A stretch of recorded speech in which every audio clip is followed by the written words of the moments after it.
Hello my dear students, আশা করি সবাই ভালো আছো। দেখো, আমরা সচরাচর কথা বলার সময় অনেক কথাই বলি, তাই তো? যে তুমি কখন বাড়ি যাবে, তুমি ভাত খাবে কি না, এই কথাগুলো জিজ্ঞাসা করি। তো দেখো, এই কথাগুলো আমরা যখন বলি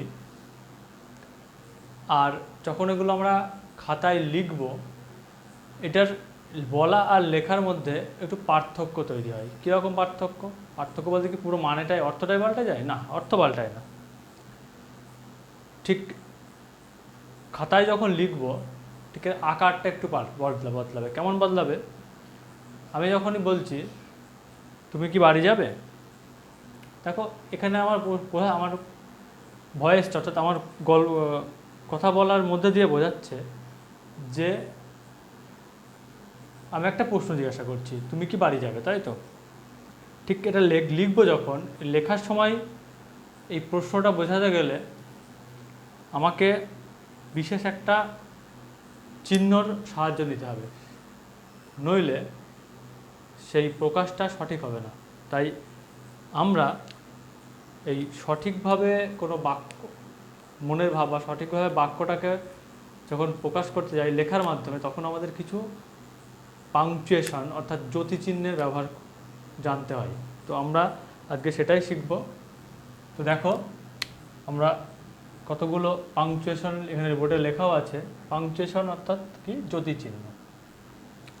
আমরা দেখো লেখার সময় এগুলো সচরাচর ব্যবহার করেই থাকি, কিন্তু আমরা আসলে কি এটা সম্পর্কে সচেতনভাবে অতটা দেখি না, কিন্তু আজকে আমরা সেটাই পড়ব। তো দেখো একটু পড়ি। দেখো, প্রথমে একটা ডট আছে, তাই তো? এটাকে আমরা বলবো ফুল স্টপ। তারপর দেখো এটাকে আমরা বলি কমা, তাই তো? তারপর এটাকে কি বলি? জিজ্ঞাসা চিহ্ন। এটাকে কি বলা হয়? এই জিনিসটাকে ঠিক কি বলা হচ্ছে? অ্যাপোস্ট্রফি। এটাকে কি বলা হয়? হাইফেন। এটাকে কি বলা হলো? ডবল ইনভার্টেড কমা। এটাকে কি বলা হলো? সিঙ্গেল ইনভার্টেড কমা। এটাকে কি বলা হলো? সেমিকোলন। এটাকে বলা হলো কোলন, তাই তো? ঠিক এইটা হচ্ছে কোলন, বাট এই টোটাল অংশটা কোলন ড্যাশ হলো, এটাকে বলা হলো শুধু ড্যাশ। এটাকে কি? Exclamatory sign. এবার আমি যখন বললাম যে তুমি কখন বাড়ি যাবে বা তুমি কোথায় যাবে, তাই তো? আমি যখন লিখবো তুমি কোথায় যাবে, দেখো তুমি কোথায় যাবে, এটা মুখে বলছি একরকম, কিন্তু তুমি কোথায় যাবে, এই যে জিজ্ঞাসা চিহ্ন, এই জিজ্ঞাসার চিহ্ন, এই যে চিহ্নটা, এই চিহ্নটার জন্যই আমি বুঝতে পারবো, খাতায় যখন লিখবো বা বোর্ডে যখন লিখবো তখন বুঝতে পারবো কি না আমাকে প্রশ্ন করা হচ্ছে, আমাকে জিজ্ঞাসা করা হচ্ছে তুমি কোথায় যাবে। ঠিক এরকমভাবে আমি যদি জিজ্ঞাসা চিহ্ন না দিয়ে এটাকে জিজ্ঞাসা করতাম, এটা যদি আমি এরকমভাবে লিখতাম তুমি কোথায় যাবে, মানে এটা মানে বোঝাচ্ছে তোমার যাবার কোথাও জায়গা নেই। কি বললাম বুঝতে পারলে? তোমার যাবার কোথাও জায়গা নেই, মানে এটা হচ্ছে নো হয়ার হলো। তুমি কোথায়, এটা হচ্ছে নো হয়ার, মানে কোথাও না, কোথাও যাওয়ার নেই তোমার। আর আমি এর আগে যখন জিজ্ঞাসা চিহ্ন দিলাম বা কোশ্চেন মার্ক দিলাম, এটাকে তখন কি হলো? হয়ার। হয়ার উইল ইউ গো হলো। কিন্তু যেই আমি এটাকে ছেদ দিচ্ছি বা দাঁড়িয়ে দিচ্ছি, তখন কী বোঝাচ্ছে? তোমার যাওয়ার কোথাও নেই, তখন কী বোঝাচ্ছে? এটা নো হয়ার। তো এটাই আমরা আজকে ডিটেলসে শিখবো। এটাকে কী বললাম? নো হয়ার, তাই তো? এই সম্পর্কে আমরা আজকে ডিটেলসে শিখব। তো দেখো, আমরা এক এক করে শিখব। প্রথম হচ্ছে ফুল স্টপ। ফুল স্টপ কখন হয়? যখন একটা বাক্যের মাধ্যমে আমাদের মনের ভাবটা সম্পূর্ণভাবে প্রকাশ পেয়ে যায়, তারপরে আর কিছু বলার থাকে না, বা সেখানে আমরা শেষ করে দিতে পারি হলো। তাহলে যেমন আমি বাড়ি গিয়ে ভাত খাবো হলো, আমি বাড়ি গিয়ে ভাত খাবো, বা আমি ফুটবল খেলি, আই প্লে ফুটবল, আমি ফুটবল খেলি হলো। ফুল স্টপ, মানে এরপরে আমার আর কিছু বলে না, আমি ফুটবল খেলি। তোমাকে কেউ হয়তো প্রশ্ন করেছে যে তুমি কি খেলো, ও বললো কি আমি ফুটবল খেলি, তাহলে I play football, full stop. বাংলাতে এটা আমরা জানি দাড়ি বা ছেদ ব্যবহার করা হয়। ঠিক তেমনি কমা, কমাটা কীভাবে কেন ব্যবহার করা হয় দেখো, যদি বলতো যে তুমি কি কি খেলো, তাই তো, কেউ যদি প্রশ্ন করতো বা যদি ও কি কি খেলে, তাহলে বললো যে I play football, cricket and badminton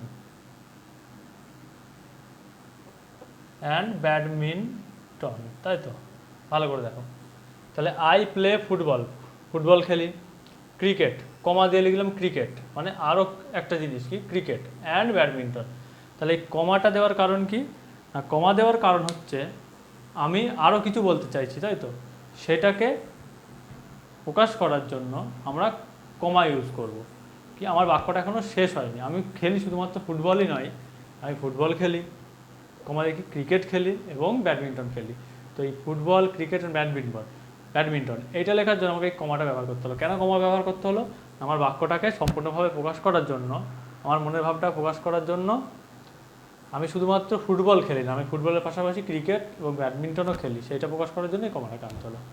okay, question mark প্রথমে তো দেখালাম, তুমি কোথায় যাবে, মানে তোমাকে প্রশ্ন করা হচ্ছে তুমি কোথায় যাবে। কোশ্চেন মার্ক এইভাবে কি তুমি কি ভাত খাবে জিজ্ঞাসা করছে, তাহলে কি তুমি হ্যাঁ বা না দেবে। কোশ্চেন মার্কের ক্ষেত্রে দুটো জিনিস বলে রাখা দরকার। একটা হচ্ছে কোশ্চেন মার্কে একটা হ্যাঁ বা না এর উত্তর হয়, আর একটা পূর্ণ কথায় উত্তর হয়। সেটা কীরকম দেখো, যেমন আমি বললাম যে তুমি কোথায় যাবে, জিজ্ঞাসা করলাম, একটা বললো, আমি যদি বললাম তুমি কি কলকাতায় যাবে, তাহলে তুমি কি উত্তর দিতে? হ্যাঁ আমি কলকাতায় যাব, তাই তো। এটাও একটা কোশ্চেন মার্ক, অর্থাৎ এটাও একটা কোশ্চেন মার্ক ইউজ করে একটা প্রশ্ন করা হচ্ছে, ঠিক আছে। আর এক ধরনের কি, সেটা হচ্ছে তুমি কোথায় যাবে, তাহলে কী হলো, তুমি সেই স্থানটার নাম বলবে এর উত্তরে, তাই তো। তাহলে কোশ্চেন দু ধরনের হলো, একটা হচ্ছে হ্যাঁ বা না উত্তর জানতে চাইছে, আর একটা কি পার্টিকুলার একটা উত্তর চাইছে তোমার কাছ থেকে, নির্দিষ্ট একটা উত্তর বিবরণ চাইছে, হলো। এবার দেখো অ্যাপোস্ট্রফি। অ্যাপোস্ট্রফি ব্যাপারটা হচ্ছে এরকম, দেখো এখানে আয়ের পরে মাথায় কমা দিয়ে এম লেখা আছে, তাই তো। ঠিক এটাকে শর্ট বা প্রিসাইজ করার জন্য এইটার ইউজ করা হয়, এই অ্যাপোস্ট্রফিটাকে শর্ট বা প্রিসাইজ করার জন্য। যেমন দেখো আই হ্যাভ হলো, তাহলে এই আই হ্যাভ এটা চারটে লেটার, তাহলে আমি এটা না লিখে কি লিখতে পারি, আই অ্যাপোস্ট্রফি ভিই, আই হ্যাভ। তাহলে এইটা আমাদের একটু সময়ও বাঁচলো, সঙ্গে সঙ্গে বারবার এই আই হ্যাভ লেখার থেকে কী হলো, রেহাই পাওয়া গেল। কেন রেহাই পাওয়া গেল? বারবার একটা জিনিস আই হ্যাভ লিখতে দেখাটা, একটা লেখার মধ্যে কি একটা লেখার সৌন্দর্যটা নষ্ট হয়ে যায়। ঠিক সেই কারণেই এই অ্যাপোস্ট্রফিটা ব্যবহার করে প্রিসাইজ এবং সৌন্দর্য দুটোর দিকে খেয়াল রেখেই এই অ্যাপোস্ট্রফি ব্যবহার করা হয়। তারপর দেখো আছে কি হাইফেন, তাই তো। এই হাইফেনের কাজ কি মনে হতে পারে যে হাইফেনের কাজ কি, দেখো হাইফেন ব্যবহার করা হয় ঠিক তখনই যখন দুটো জিনিস যুক্ত করা হয়, হলো। এবার কীরকম যুক্ত করা হয়, সেটা সেই জিনিস দুটো অবশ্যই যে দুটো জিনিসের মিল হয় না, মানে মেলে না, একে অপরের সঙ্গে মিশে যায় না, ঠিক সেই রকম দুটো জিনিসকেই যুক্ত করার জন্য কি করতে হয়, হাইফেন ইউজ করতে হয়। সেটা কীরকম, সেটা হলো দেখো, সেটা হলো রিভার ওয়াটার, হলো। রিভার ওয়াটারের জায়গায় রিভার হাইফেন ওয়াটার, রিভারের সঙ্গে ওয়াটার মিশে যেতে পারে না, রিভার একটা জিনিস, ওয়াটার একটা জিনিস। হ্যাঁ, রিভার ওয়াটার নিয়েই তৈরি হয়, জল নিয়েই তৈরি হয়, কিন্তু রিভার নদী, তাই তো, আর ওয়াটার জল, এই দুটো সম্পূর্ণ আলাদা আলাদা জিনিস। তো এই যে দুটো জিনিসকে যোগ করা হচ্ছে, তখন আমরা কি হাইফেনের সাহায্য নিচ্ছি। ঠিক তেমনি এটা রিভার ওয়াটারের জায়গায় কী হতে পারতো, সি ওয়াটার হতে পারতো, হলো। পুকুরের জলে পন্ড ওয়াটার হতে পারতো, হলো। তারপর দেখো ডবল ইনভার্টেড কমা আর single inverted comma. Double inverted comma সাধারণত তোমরা জানো ন্যারেশন চেঞ্জের ক্ষেত্রে, অর্থাৎ কোনো একজন কথা ডাইরেক্ট স্পিচ অর্থাৎ ডাইরেক্ট বলছে, যেমন সে বলল যে সে বলেছিল সে আজ আসবে না, সে বলেছিল আমি আর আসবো না। তাহলে দেখো সে বলেছিল আমি আজ আসবো না, তাই তো?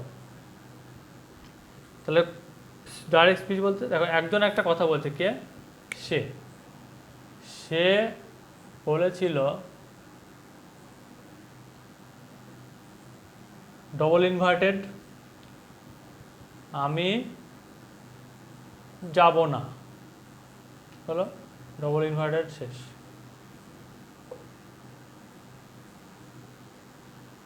বুঝলে ব্যাপারটা? সে বলেছিল কমা দিয়ে আমি যাব না, তাহলে কার মুখ দিয়ে বলানো হচ্ছে কথাটা? বলানো হচ্ছে সে, তাকে দিয়ে, তাই তো? বা আমি যদি বলতাম আমি বলেছিলাম কমা দিয়ে আমি যাব না, হলো। ঠিক এইগুলোর ক্ষেত্রে আমরা ডাবল ইনভার্টেড কমা ব্যবহার করি, অর্থাৎ ডাইরেক্ট স্পিচ। ন্যারেশনের দুটো স্পিচ আছে, একটা হচ্ছে ডাইরেক্ট, একটা হচ্ছে ইনডাইরেক্ট, তাই তো? তো ডাইরেক্ট স্পিচের ক্ষেত্রে আমরা ডাবল ইনভার্টেড কমা ব্যবহার করি। তাহলে তোমরা বলতেই পারো যে তাহলে সিঙ্গেল ইনভার্টেড কমাটা কখন ব্যবহার করা হয়? ঠিক দেখো, সিঙ্গেল ইনভার্টেড কমা ব্যবহার করা হয় একটা সেন্টেন্সে ঠিক পার্টিকুলার একটা ওয়ার্ডকে বা দুটো ওয়ার্ডকে গুরুত্ব দিয়ে বোঝাতে। কেমন?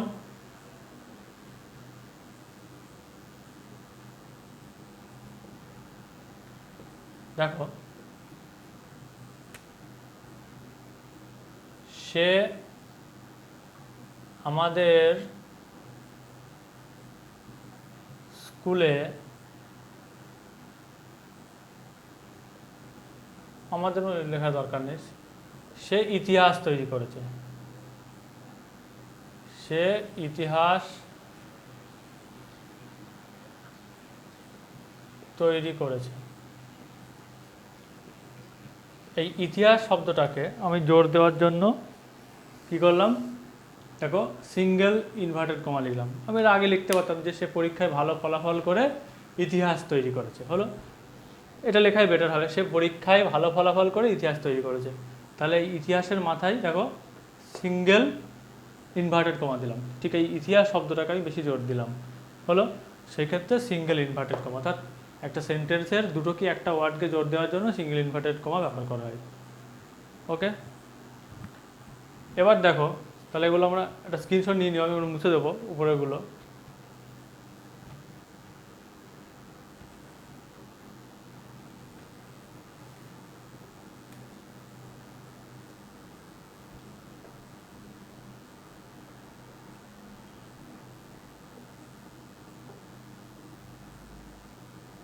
এবার দেখো সেমিকোলন, সেমিকোলনের কাজ কি? সেমিকোলনের কাজ ঠিক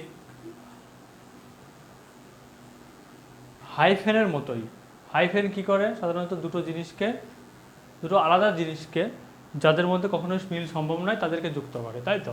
ঠিক সেমিকোলনের কাজ যুক্ত করা, কিন্তু দুটো আলাদা জিনিসকে নয়, একটা জিনিসকে যুক্ত করে। এখানে কনজাংশন ছাড়া আমরা কি জানি, দুটো বাক্যকে জুড়তে কি লাগে? কনজাংশন লাগে, তাই তো? ঠিক সেমিকোলন যে কাজটা করে, কনজাংশন ব্যবহার না করে সেমিকোলন ব্যবহার করে আমরা দুটো বাক্যকে যুক্ত করতে পারি। কীরকম দেখো,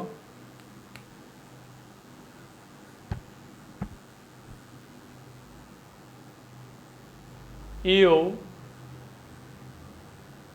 ক্যান ডু ইট, হলো semicolon,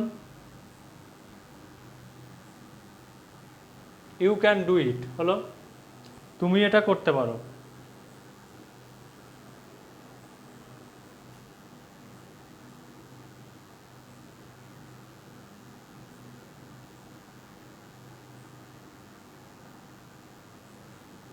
you have that capability, মানে আর কিছুই নয়, তুমি এই কাজটা করতে পারো, তোমার সে সক্ষমতা আছে, হলো। তাহলে ইউ ক্যান ডু ইট আমরা করতে পারতাম, এটা কি দিয়ে? এটা অ্যান্ড দিয়ে করতে পারতাম, তাই তো? কি বললাম? এটা অ্যান্ড দিয়ে যুক্ত করতে পারতাম। ইউ হ্যাভ দ্যাট বা টু দিয়ে করতে পারতাম, you have that capability to do it, okay, infinitive যোগ করে। কিন্তু আমরা সেটা না করে কি করলাম? You can do it semicolon you have that capability, মানে তুমি এটা করতে পারো, তোমার এটা করতে তোমার সামর্থ্য আছে বা তোমার সক্ষমতা আছে, হলো। ঠিক এই দুটোকে জয়েন করা হলো বা যুক্ত করা হলো সেমিকোলনের মাধ্যমে। ওকে, এবার দেখো আমরা আসবো কোলনে। কোলনের কাজ কি? দেখো কোলন ঠিক আমরা এর আগে একটা ইনডাইরেক্ট স্পিচ লিখেছিলাম, হি সেড, কোলন দিলাম, double inverted comma, I am busy, full stop. তাহলে এই কোলন দিয়ে আমরা ডাইরেক্ট স্পিচ লিখতে পারি, হলো। দেখো he said I am busy, তাহলে এটা কি হলো? ডবল ইনভার্টেড কমাটা বুঝতে পারলে, কিন্তু এই কোলনটা দিয়ে কি হলো? কোলনটা দিয়ে তার মুখ দিয়ে কথাটা বলানোর আগে এই কোলনটা দিলাম, ঠিক আছে? কোলনের মাধ্যমে তাকে বলা হলো যে কি আমি হই বিজি। সে বললো কি, সে বলেছিল কি আমি হই বিজি, আমি হই ব্যস্ত। বা এখানে আর একটা কথা তুমি লিখতে পারো, নেতাজি সেড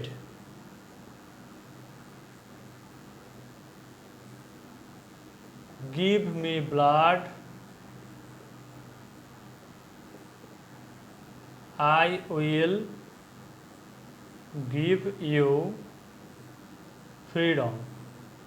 অর্থাৎ এর থেকে যেটা বোঝা যাচ্ছে সেটা হচ্ছে কোলন ব্যবহারটা করছি কী ক্ষেত্রে? আমরা কোলন কোনো একটা বিখ্যাত লোকের উদ্ধৃতি, অর্থাৎ কোটেশান, তাই তো? নিজের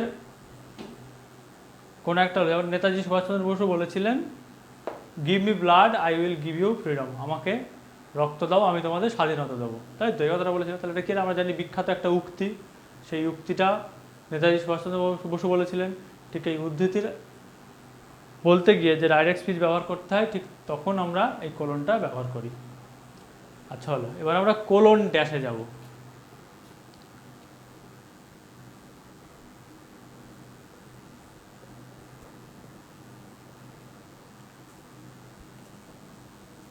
দেখো কোলন ড্যাশ ব্যাপারটা আমরা সচরাচর দেখে থাকি, যেমন কোনো বিয়ে বাড়ি বা কোনো অন্নপ্রাশনে গিয়ে যখন আমরা খাদ্যের তালিকাটা দেখি, অর্থাৎ রসনার তালিকা, তাই তো? খাবার দাবারের পরপর লিস্ট করা থাকে, তো তখন উপরে লেখা থাকে খাদ্য তালিকার সূচি, বা বিয়ের কার্ডে লেখা থাকে অনুষ্ঠান সূচি লেখার পরে ঠিক এরকম থাকে, দিয়ে কি থাকে, এরকম থাকে। অর্থাৎ এর মানেটা বোঝাচ্ছে এরপরে একটা লিস্ট থাকবে, অর্থাৎ তালিকা থাকবে, 1 2 3 4 5 এরকম করে একটা তালিকা থাকে। ঠিক খাদ্যের তালিকা থাকে যেমন, অনুষ্ঠান সূচির পরপর তালিকা থাকে। বা তোমরা মুদিখানা দোকানে যদি কেউ গিয়ে থাকো, যদি তালিকাটা হাতে করা কাগজে করা হয়, তাহলে দেখবে ঠিক এরকমভাবেই লেখে এই কোলন দিয়ে ড্যাশ দিয়ে তারপরে তালিকাটা তৈরি করা হয়, 1 2 3 4 5 করে যে জিনিসপত্রগুলো মালপত্রগুলো আমরা কিনছি পরপর তালিকা করে দেওয়া হয়। ওকে, তাহলে কোলন ড্যাশের কাজ হচ্ছে এইটা। আর ড্যাশ, তোমরা ড্যাশের কাজ তো জানোই।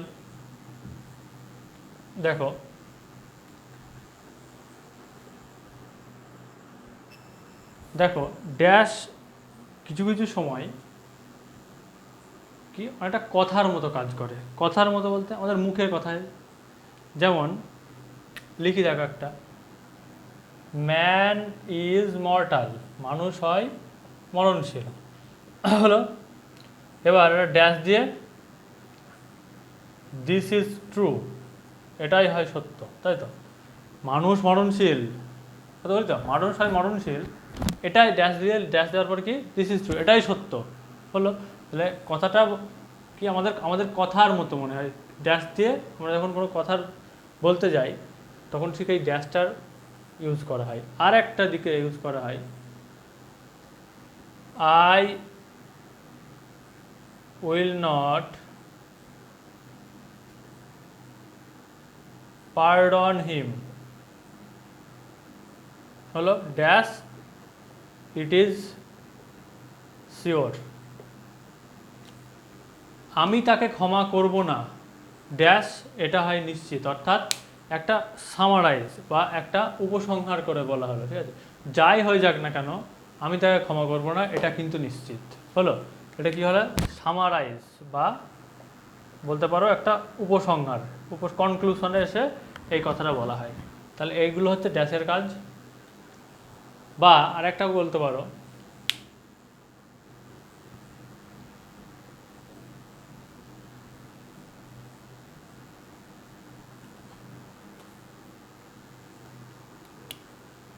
উই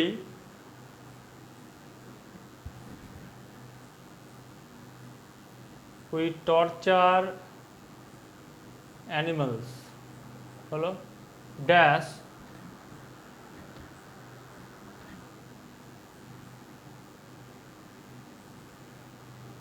we are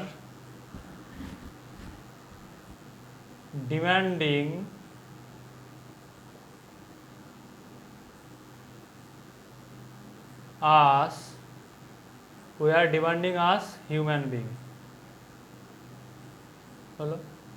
এটাও ঠিক দেখো কথার মতো কি আমরা প্রাণীদের উপর অত্যাচার করি, পশুদের উপর অত্যাচার করি ড্যাশ দিয়ে, কথার মতো কি তবু আমরা নিজেদেরকে মানুষ বলে দাবি করি হলো। ঠিক এটাই কি কথার মতো। তারপর দেখো এবার আমরা কি করব, এক্সক্লেমেটরি সেন্টেন্স সবাই জানো, বলার কিছু নেই। মনের আবেগ উচ্ছ্বাস এগুলো প্রকাশ করার জন্য আমরা সাধারণত কি করি, বিস্ময়সূচক চিহ্ন ব্যবহার করি। যেমন এলাস হাই,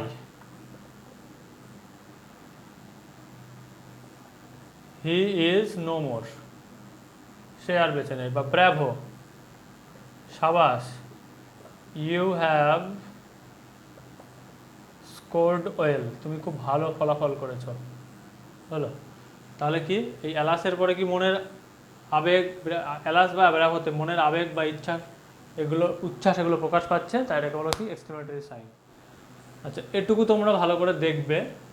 আর আরেকটা পাংচুয়েশনের মধ্যে না পড়লেও এটা কিন্তু খুবই গুরুত্বপূর্ণ, সেটা আমি একটু বলে নিই। সেটা হচ্ছে দেখো এটা পাংচুয়েশনের মধ্যে না পড়লেও এটা পাংচুয়েশনই ধরা হয়।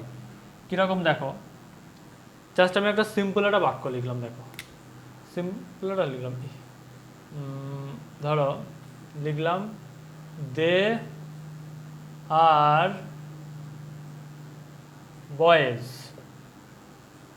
হলো।